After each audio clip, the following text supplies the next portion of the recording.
Hey guys, welcome to Out of the Saddle. It's been a while since I've done another vid, but literally just got back from my week-long trip to the French Alps with the cycling club.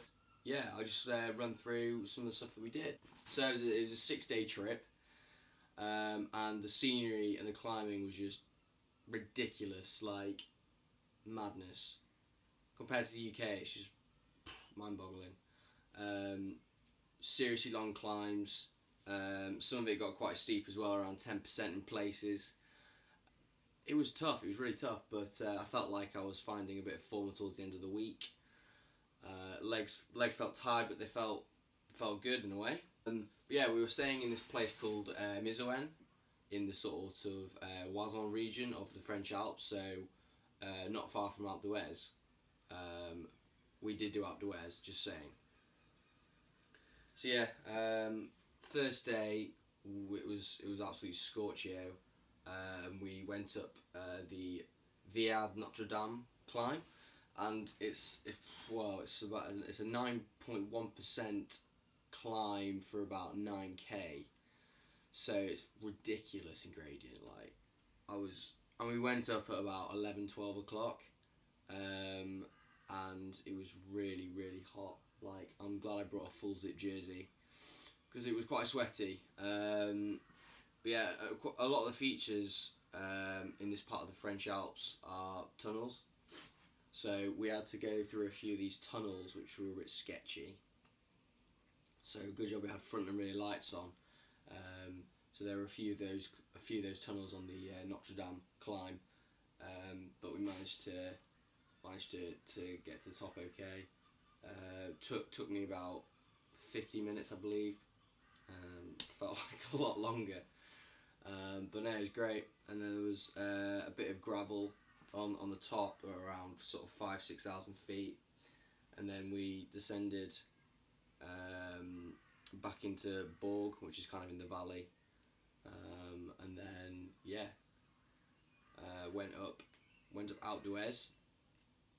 Well, a third of the way up Alpe d'Huez, and then peeled off onto the balcony road, which was this like beautiful road that sort of clings to the cliff face, and you can see out onto the valley. That was incred. And then from there we descended into the valley, and there was this long drag back up to where we were staying. Mizoen's located at about 1150 metres, but there was this absolutely savage ramp that we had to do when we were going back most of the time. So it was about 1 kilometre at about 10.5%, I think it was, and I believe that's actually the first kilometre of the Col de la Sirène, which is another climb in the region, but that was day one. Day two, so that was 82.8 miles. And that was scorchio, man. It was like ridiculous. I remember my Garmin saying it was like 36 degrees or something like that. Kind of makes you appreciate how hard it would be to ride in a Grand Tour or in like the Tour de France when they're riding in the height of summer and it's boiling. Because I got through 6 to 8 bidons of 750ml. So what's that? 4 litres, 5 litres of water just on the ride, and then obviously lots of drinking fluids before and after. We did the Col d'Ornon, which is a pretty beaut climb. Yeah, the Col d'Ornon is only about 7k, but it's about 7%, so it's not too savage. We did the Col de la Mort. Col de la Mort. I've got a few pictures of that as well. I think you got up to about 1,300 metres roughly. That was a long climb, but fortunately we were shaded going up there, so it made it like doable. But it wasn't too steep. It was about 6.9%, maybe 7%, for about 14 kilometres. And it was okay. I was definitely good friends with my 28 by the end of it. I was running compact gearing. and yeah, an 11.28 set on the back. In hindsight, I reckon I probably would have been better on a maybe either 30 or 32 at the back, just for some of the climbs when it got really steep. Like when it got sort of 9%, I felt my cadence dropped by quite a lot, and I was grinding. My knees were kind of hurting by the end of the week, but no, they feel okay now. So yeah, day 2 we did the Col du Nord, we did the Col de la Mort, and yeah, and then it was just the drag up from Borg. So yeah, Borg was in the valley, and then we basically had to. It was about a 400-meter climb, I think it was, and basically, you peel off out of the valley, up through a few tunnels, and then there's a little descent, and then there's a final kicker up to this dam. So and at the dam, that was where you started that final kicker into Mizoen, which was terrible. I was out the saddle for like the whole thing, just grinding. But yeah, that was good. Day 2, solid. I also Tom de Pouland. If you don't know what that is, just Google it. Day 3 was Alpe d'Huez. Alpe d'Huez was top stuff. We did it early in the morning. We set off at about 9 o'clock ish, because it doesn't really start to get hot until maybe 12 till 3 roughly. So set off from about 9, cruise down the valley to Borg, and then that's pretty much the bottom of Alpe d'Huez. So you've obviously got the 21 hairpins that count down.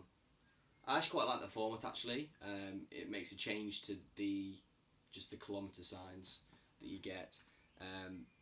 But yeah, so Alpe d'Huez, I think that took me about an hour and 6, which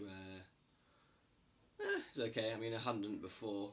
I think the fastest time in the club was about 49 minutes, which is, it's getting some. It's just shy of 300 watts, I think, which is like, what, probably about 4.5 watts per kilo.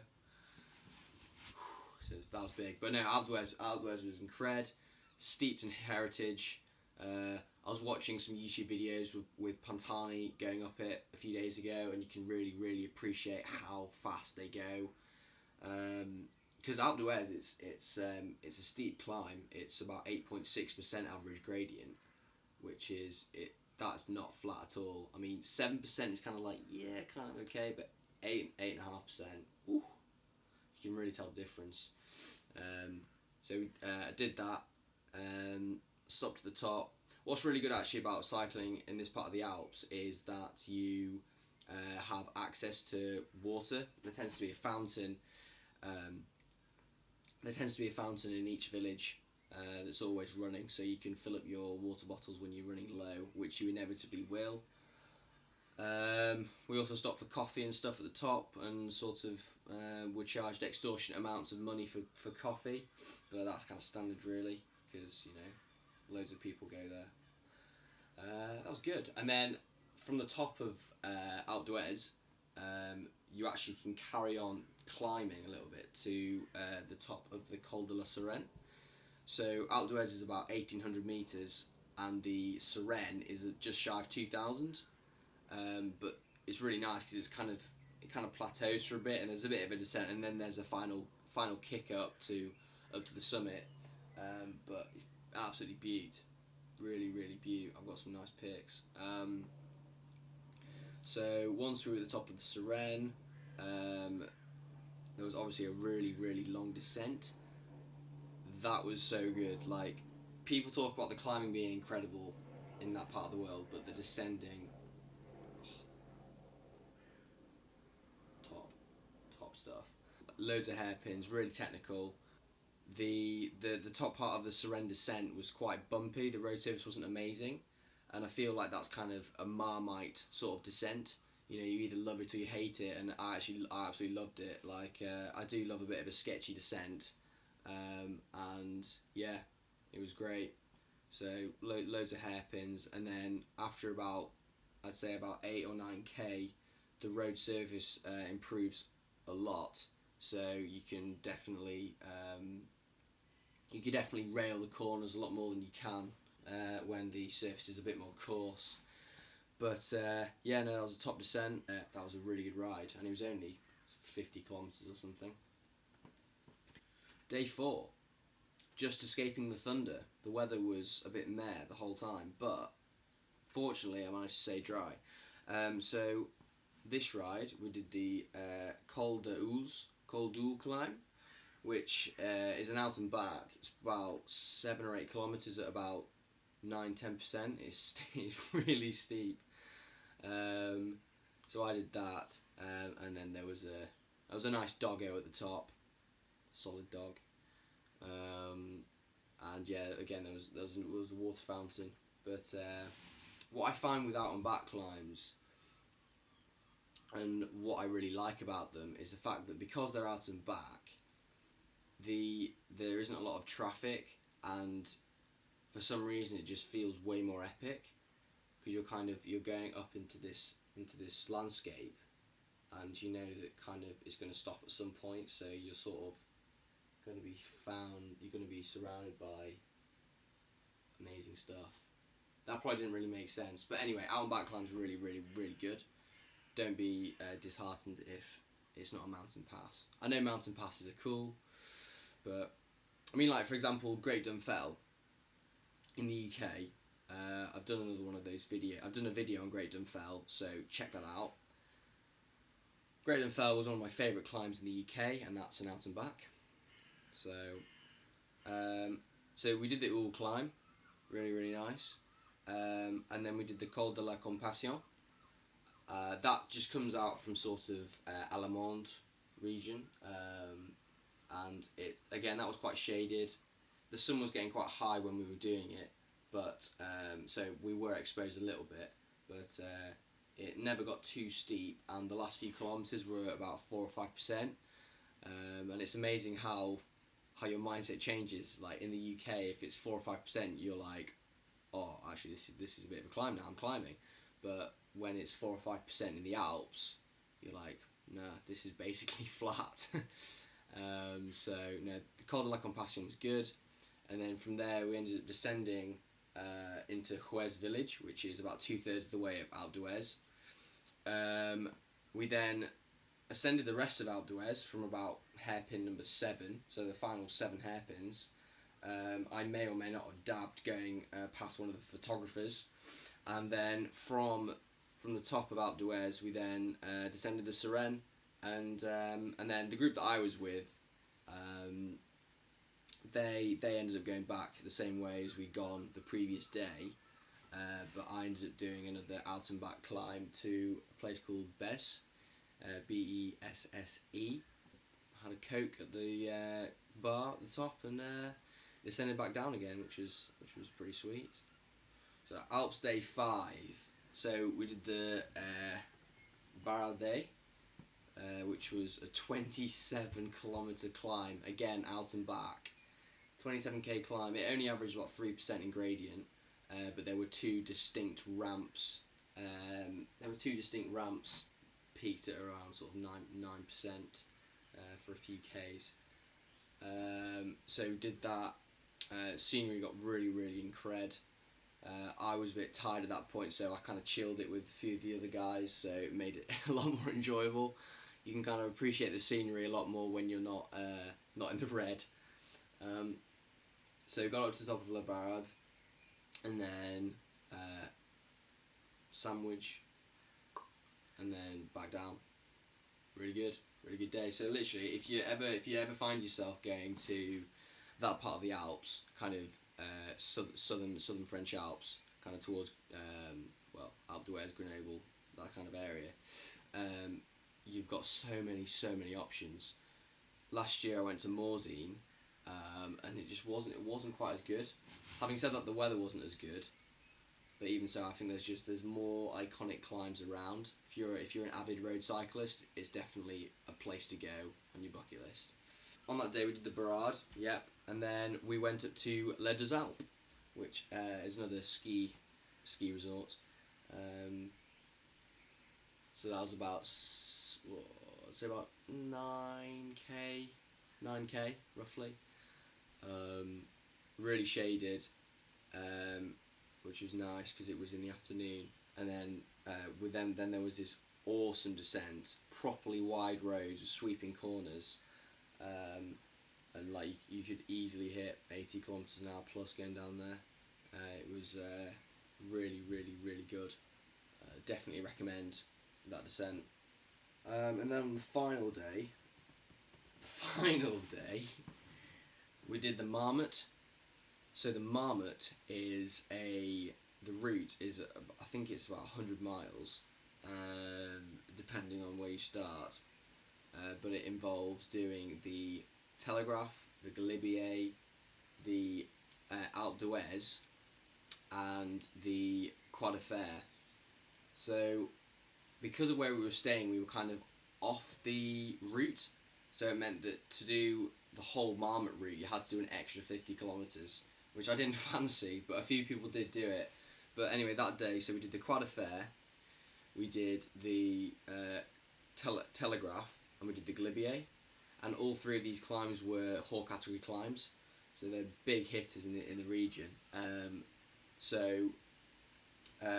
Croix de Fer was beaut. It was sort of, the first bit was a bit steep, but it levelled off, and then you could really kind of appreciate the views at the top. We get it to about 1950 metres. You actually end up descending the Glondon, which is the other side, so you don't properly get to the top of the Croix de Fer, but it's still really good. The descent off the Glondon that was one of my favourite descents of the week. After a while, you then hit the bottom of the Telegraph, which is 12k at 7%. That again is sick, nice and shaded. Very busy there. I found there were a lot of motorcycles and other vehicles that were going up, and I think it was because it goes to the Galibier, which is the 10th highest paved road mountain pass in Europe. So that was that. I mean, it detracted a little bit from it, but I mean, it's no big deal. But then after that, we went at the Galibier. Oh, the Galibier! Seriously, it's so savage. You follow this valley road for must be about 10, I'd say about 8 kilometres, and you're seeing all these mountains either side of you, and you're just like, where am I going? Like, where does this lead? And then you suddenly see these hairpins that stretch off into the distance that just go over this massive, great big mountain, and you're just like, oh god, I've got to get over that. And yeah, it was really, really hot when we went this week, but there was still massive snow drifts on the side in the last few kilometres. What makes the Galibier savage actually is that the last few K are at sort of 9%, which is steep. Took me about an hour and a half to get up the Galibier. But you know, the views are spectacular, and you know, if you like riding road bikes, you've got to do it, I guess. Definitely recommend that. And then yeah, descending off the Galibier was mad. Sort of big ravines almost off the roads. So you hopefully you won't overcook any hairpins, because that could get really sketch. Yeah, then we descended down to the Col de l'Autoray, which is still at 2,000 metres or so, and then from there we descended through a few quite long tunnels actually, back into the valley, and then ended up going back up to Mizouen from the dam, which just, it was epic. So it was 108 miles with about 4,000 metres of climbing, which, it's madness really. Having said that, some of the guys did the whole Marmot route, which was basically what I did, plus Alpe d'Huez, so they ended up doing about 5,300 metres of climbing in a day. But yeah, no, it was a top trip, and definitely out of the 3 trips I've done abroad, so Northern French Alps here, and then the Pyrenees, I'd say that where we were staying this year, the Southern Alps, really, really good. But hope you enjoyed this, guys, and hopefully I'll be able to do more vids now because I've broken up for summer. But yeah, stay safe out on the road, guys, and yeah, cheers.